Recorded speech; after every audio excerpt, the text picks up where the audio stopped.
Hey guys, Scott here, and today I'm going to talk to you about Charge, the weapon art. Now, it is a fairly overlooked weapon art, and most people associate it with like a free parry and complete lack of directional control and way too much commitment. So, at least for me personally, I don't see it used very often. Now, I used to be on the same boat with this line of thinking until I realized I wasn't really using Charge correctly. It isn't meant to be a gap closer or even a wake-up, although it can work as a wake-up if the opponent, decides to roll directly backwards for some reason. But really, Charge is best used as a poise attack for weapons that have no hyper armor frames. First, it's best to explain how fast the poise starts on Charge. The time before poise becomes active is only 20 frames, which is about a third of a second. For reference, that's about the same startup as a Greatsword class weapon's basic attack, which already has an extremely fast startup for hyper armor.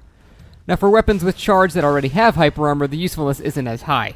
The only benefit to using Charge is on a build with low poise, as the Charge has a seemingly endless amount of hyper armor regardless of your poise, though I haven't tested the exact breakpoints. However, most weapons with Charge have no form of hyper armor on any of their attacks, and this is where Charge shines.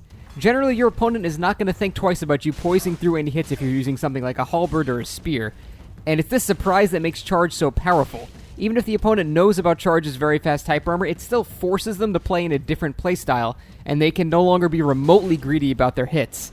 However, none of these things actually matter unless you know when to use Charge, so let's start off when to not use Charge. Number 1, when the opponent has time to parry.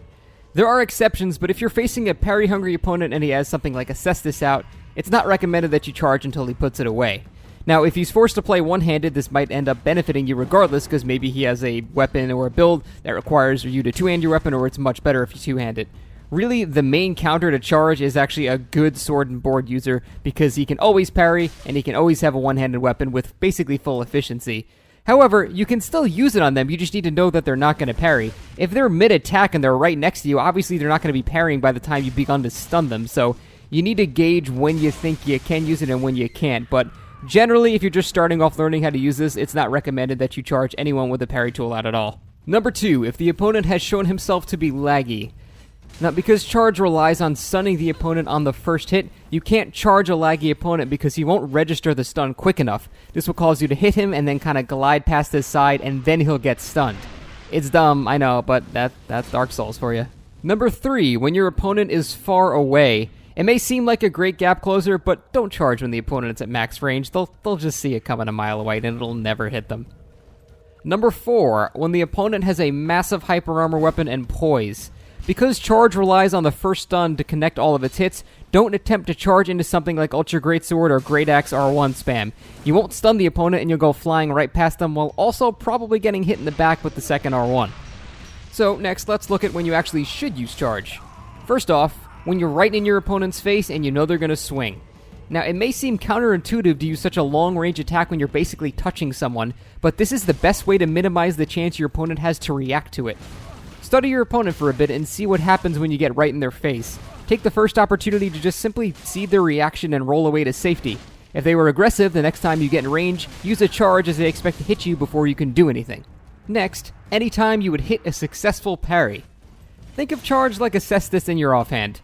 I mean, hell, they both do their functions with L2, so you could close your eyes and not even notice the difference. The whole point of Charge is surprising your opponent with hyper armor, and there is no better time to do that when they are mid-attack. If you time your L2 just as you would time a parry, chances are you will get hit and then massively outtrade the opponent. Use the same tactics you would use to score a parry on an opponent. For example, create a situation in which the opponent thinks they have an opening, as in missing a charge and then immediately following up with another charge. Do anything that causes your opponent to attack in your face just as you are beginning the charge. It's really only these two situations should you ever use Charge. When you look at Charge as a bonus hyper armor attack to weapons that have no hyper armor, it completely changes how you have to fight the weapon. No longer should you fear a Hollow Slayer Greatsword R1 spamming while you're using something like a short spear. You don't have to outspace them, you can just trade right through it. And again, it definitely has a learning curve. You don't want to just be charging everywhere because you'll probably get backstabbed or parried a lot. It takes a lot of learning, and you eventually just, you get a feel for it, and it becomes a natural response. Kind of like parrying, so if you're good at parrying, you're probably going to be good at using Charge, but the best way to use it is a surprise hyper armor attack. People don't realize how quickly it starts, and it is extremely damaging when you get it through. That's it for this video, guys. Hope you enjoyed, and I will see you next time.